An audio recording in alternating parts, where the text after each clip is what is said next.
Hola my family, fijaos lo que hemos preparado hoy.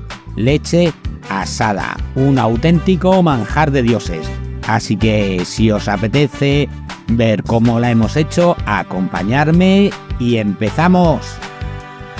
Venga familia, vamos al lío y para ello, en un bol lo suficientemente grande vamos a añadir primero la leche. A continuación echamos los huevos. Por las cantidades, familia, no os preocupéis que al final del vídeo os voy a dejar la lista con todos los ingredientes bien detallados.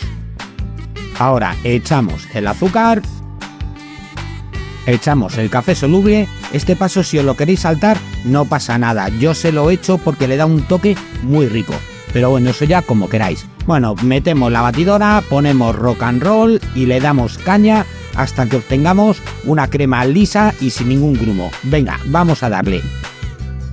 Ahora familia, en el molde que vamos a usar para nuestra tarta, vamos a cubrir el fondo con caramelo líquido. Le vamos a echar bien de caramelo. Pues ahora con el caramelo ya en el fondo del molde y con la ayuda de un cazo vamos a ir echando la mezcla encima del caramelo. Lo vamos a echar todo despacito y sin prisa. Pues ya la tenemos lista para hornear. Ahora la vamos a llevar al horno, que tengo precalentándose a 180 grados con calor arriba y abajo durante 50 minutos. Pasados esos 50 minutos, sacamos y dejamos enfriar por completo. Mirad familia, después de que haya enfriado por completo, qué pintaza tiene nuestra leche asada. Me vais a permitir que os corte un trocito para que veáis el interior, porque es un auténtico escándalo. Con este postre vais a triunfar seguro, sí o sí.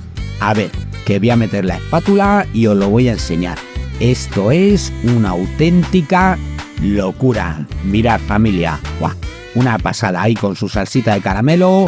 Bueno, vamos a dejarla en su sitio, aunque no creo que dure mucho, porque esto no lo vamos a zampar enseguida. Ahí os lo dejo, disfrutarlo y si os apetece nos vemos en el siguiente vídeo con la siguiente receta. Hasta la próxima, my family.